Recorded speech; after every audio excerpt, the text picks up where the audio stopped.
The God of this great vast rebuke these surges, which was both heaven and hell. And thou hast upon the wind's command bind them in brass, having called them from the deep. Still thy deafening dreadful thunders gently quench thy nimble sulphurous flashes. O howler Corrida, how does my queen thou storm venomously? Wilt thou spit all thyself? The seaman's whistle is as a whisper in the ears of death unheard. Licorida, Lucina, O divinest patroness and midwife, gentle to those that cry by night, convey thy deity aboard our dancing boat. Make swift the pangs of my queen's travails. Now, Licorida, here is a thing too young for such a place, who, if it had conceit, would die as I am like to do. Take in your arms this piece of your dead queen. How, Licorida? Patience, good sir, and do not assist the storm. Here's all that is left living of your queen, a little daughter. For the sake of it, be manly and take comfort. Oh, you gods, why do you make us love your goodly gifts and snatch them straight away? We here below recall not what we give, and therein may use honor with you. Patience, good sir, even for this charge. Now mild may be thy life, or a more blusterous birth had never been. Quiet and gentle thy conditions, for thou art the rudeliest welcome to this world that ever was prince's child. Happy what follows, thou hast a chiding and nativity as fire, air, water, earth, and heaven can make, to herald thee from the womb. Even at the first thy loss is more than can thy portage quit with all thou canst find here.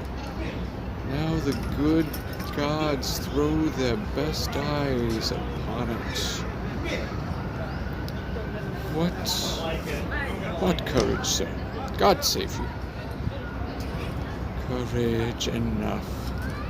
I do not fear the flaw, it hath done to me the worst, yet for the love of this poor infant's fresh new seafarer would it be quiet. Slack the bowlines there. Thou wilt not, wilt thou? Blow and split thyself. But sea room and the brine and cloudy billow kiss the moon, I care not. Sir, your queen must go overboard. The sea works high, the wind is loud, and we'll not lie to the ship be cleared of the dead. That's your superstition. Pardon us, sir. With us at sea it hath been still observed, and we are strong in custom, therefore briefly yield air, for she must overboard straight, as you think meet, most wretched queen. Here she lies, sir. A terrible childbed hast thou had, my dear, no light, no fire, the unfriendly elements forgot thee utterly, nor have I time to give thee hallowed to thy grave, but straight must cast thee, scarcely confined in the ooze, wherefore a monument upon thy bones, and ere remaining lamps, the belching whale and humming water must overwhelm thy corpse. Lying with simple shells, O Licorida, bid Nestor bring me spices, ink and paper, my casket and my jewels, and bid Nicander bring me the satin coffer. Lay the babe upon the pillow, hide thee whiles I say a priestly farewell to her. Suddenly, woman. Sir, we have a chest beneath the hatches caulked and the tomb ready. I thank thee, mariner, say what coast is this? We are near Tarsus. Thither, gentle mariner, alter thy course for Tyre, when canst thou reach it? by break of day if the wind cease. I'll make for Tarsus. There will I visit Cleon, for the babe cannot hold out to Tyrus. There I'll leave it at careful nursing. Go thy ways, good mariner. I'll bring the body presently. Ho! Doth my lord call? Get fire and meat for these poor men. 'Tis been a turbulent and stormy night. I have been in many, but such a night as this till now I ne'er endured. Your master will be dead ere you return. There's nothing can be ministered to nature that can recover him. Give this to the apothecary, and tell me how it works. Good morrow to your lordship. Gentlemen, why do you stir so early? Sir, our lodging standing bleak upon the sea shook as the earth did quake. The very principles did seem to rend, and all to topple. Pure surprise and fear made me to quit the house. That is the cause we trouble you so early. 'Tis not our husbandry. Oh, you say well. But I much marvel that your lordship, having much tire about you, should at these early hours shake off the golden slumber of repose. 'Tis most strange. Nature should be so conversant with pain, being hitherto not compelled. I had it ever. Virtue and cunning were endowments greater than nobleness and riches. Careless heirs mailed to letter darken and expend, but immortality attends the former, making a man a god. 'Tis known I ever have studied physic, through which secret art by turning our authorities I have. Together with my practice made familiar to me and to my aid the blessed infusions that dwells in vegetatives, in metal stones. I can speak of the disturbances that nature works and of her cures, which doth give me more content in course of true delight than to be thirsty after tottering honor or dye my pleasure up in silken pegs to please the fool and death.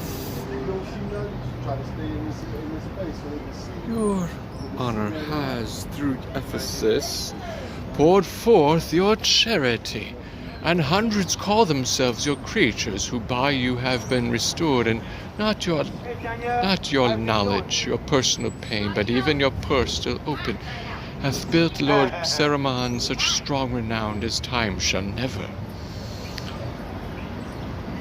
So lift there. What's that?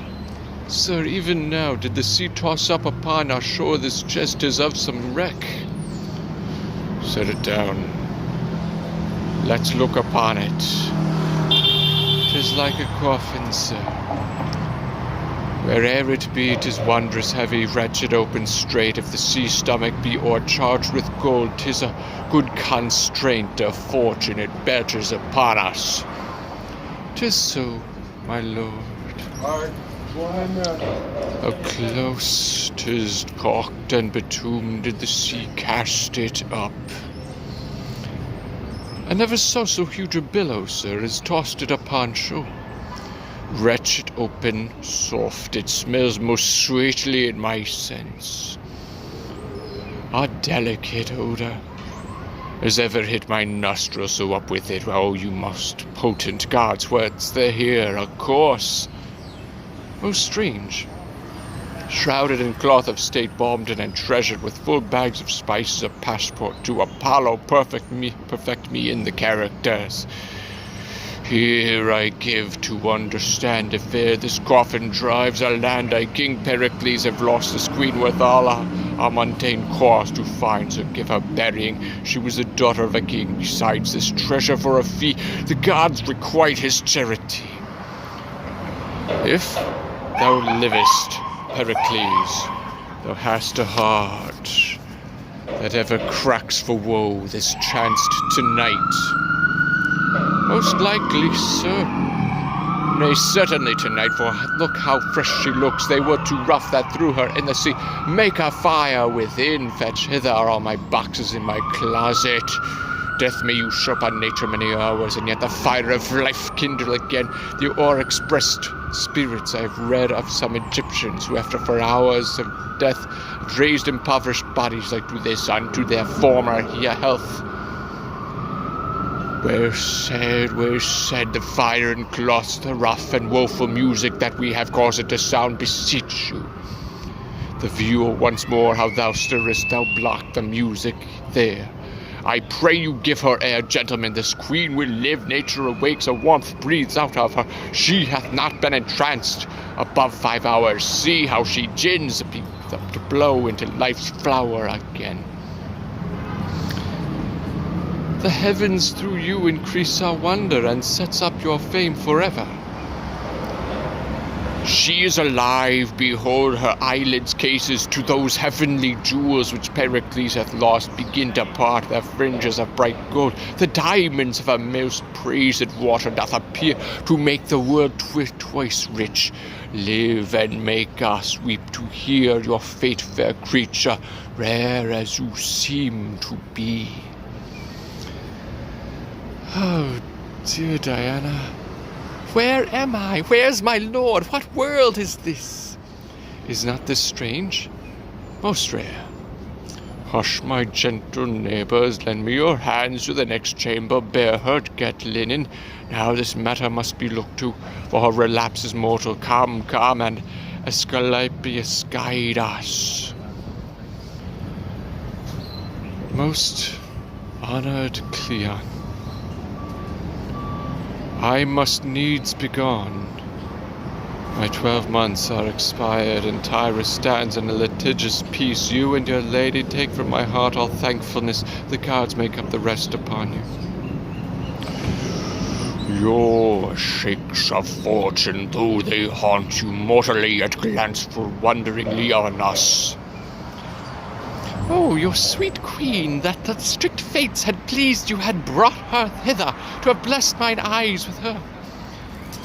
We cannot but obey the powers above us. Could I rage and roar as doth the sea she lies in, yet the end must be as 'tis. My gentle babe Marina, whom for she was born at sea I have named so, here I charge your charity withal, leaving her the infant of your care, beseeching you to give her princely training, that she may be mannered as she is born.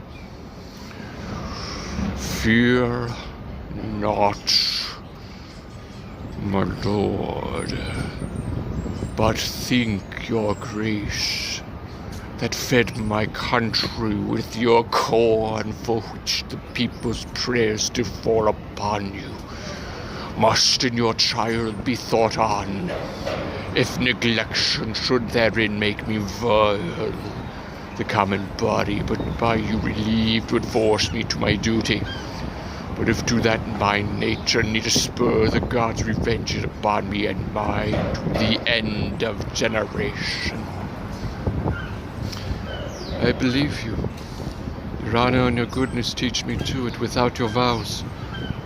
Till she be married, madam, by bright Diana, whom we honour all, and scissored shall this hair of mine remain, though I show will in it. So I take my leave, good madam, make me blessed in your care, in bringing up my child. I have one myself, who shall not be more dear to my respect than yours, my lord. Madam, my thanks and prayers. We'll bring your grace into the edge of the shore, then give you up to the masked Neptune, the gentlest winds of heaven. I will embrace your offer. Come, dearest madam. Oh, no tears, Lycorida, no tears. Look to your little mistress, on whose grace you may depend hereafter. Come, my lord. Madam, this letter, some certain jewels lay with you in your coffer, which are at your command. Know you the character? It is my lord's. That I was shipped at sea, I well remember, even on my bearing time, but whether there delivered by the holy gods I cannot rightly say. But since King Pericles, my wedded lord, I ne'er shall see again, my vestal livery will I take me to, and never more have joy. Madam, if this you purpose as ye speak, Diana's temple is not distant far, where you may abide till your date expire. Moreover, if you please, a niece of mine shall there attend you. My recompense is thanks, that's all, yet my goodwill is great, though the gift small.